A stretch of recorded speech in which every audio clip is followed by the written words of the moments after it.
તેના સ્થાપક એટલે વિસામણ બાપુ। અત્યારે આપણે આવી ગયા છીએ ચૈતન્ય વિસામણ બાપુની સમાધિના દર્શન કરો। ચૈતન્ય સમાધિ ઉપર રામ દરબાર છે। જય વિહળાનાથ।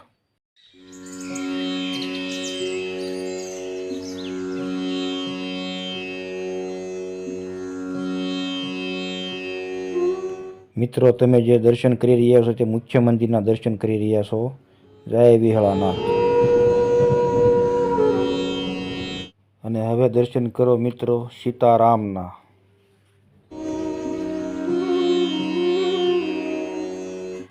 અને મંદિરના ઘુમ્મટ ઉપર રામાયણનું ખૂબ સરસ રીતે વર્ણન કરવામાં આવ્યું છે।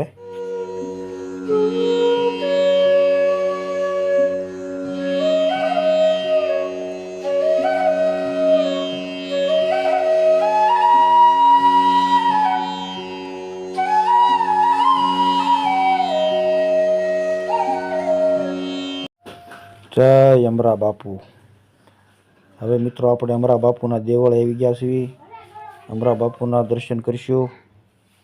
જય અમરા બાપુ।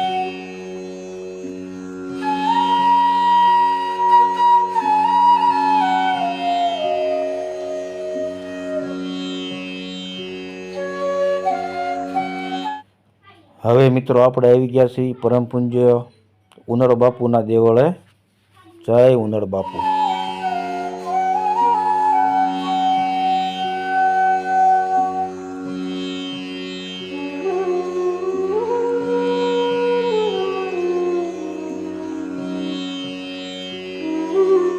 મિત્રો, વિડીયોમાં છેલ્લે સુધી જોડાયેલા રહેજો, કેમ કે દર્શન કરવાના જે આપણે બાકી છે। જય વિહળાનાથ। હવે આપણે મિત્રો આવી ગયા છીએ પરમ પૂજ્ય શ્રી દાદા બાપુનું દેવળ।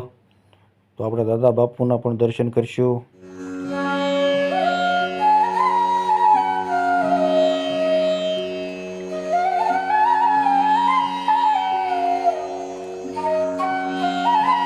આ દેવળ છે મોટા ઉનડ બાપુનું। જય પરમ પૂજ્ય શ્રી મોટા ઉનડ બાપુ। તમે બોટાદ જ્યારે પણ આવો તો વિહળ ધામના દર્શન જરૂર કરજો। બોટાદથી 15 કિલોમીટરના અંતરે આવેલું છે પાળિયાદ। મિત્રો, પરિસરમાં ખૂબ જ સુંદર વૃક્ષો વાવવામાં આવ્યા છે અને ખૂબ જ સુંદર લાગી રહ્યું છે પરિસર। જય વિહળ।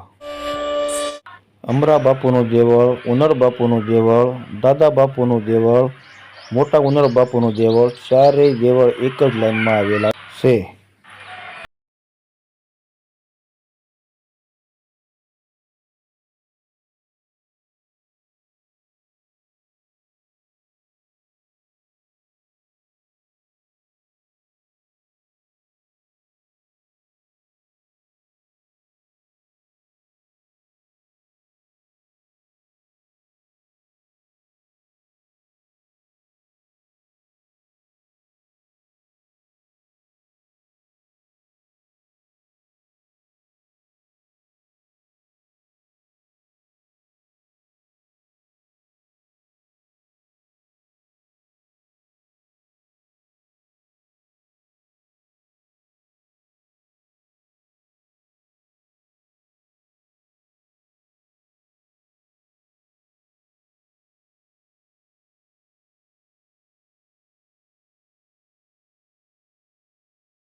જય હનુમાનજી મહારાજ। જય શ્રી રામ।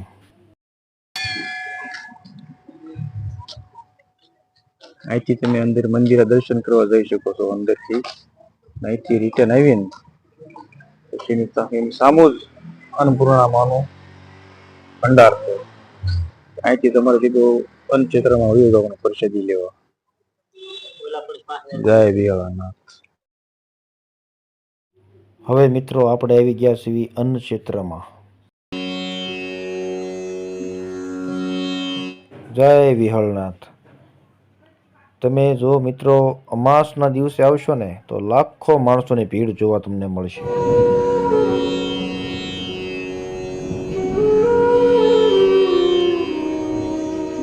અહીંયા મિત્રો 24 કલાક અન્નક્ષેત્ર ચાલુ રહે છે.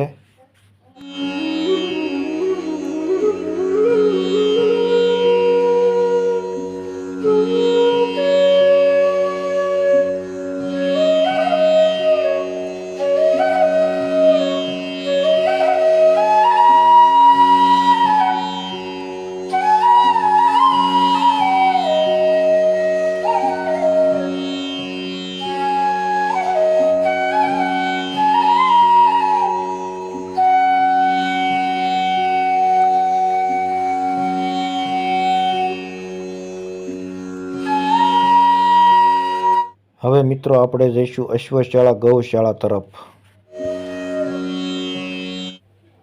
હવે આપણે આવી ગયા છીએ અશ્વશાળામાં.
જ્યારે તમે પાળિયાદ આવો ત્યારે કાર કલેક્શન જરૂર જોજો, કારણ કે અહીંયા વિશ્વ જૂની એવી કાર રાખવામાં આવી છે કે વિશ્વમાં કોઈ જગ્યાએ તમને જોવા નહીં મળે.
આ જે તમે સ્તંભ જોઈ રહ્યા છો તે ધર્મોના સ્તંભ કહેવામાં આવે છે.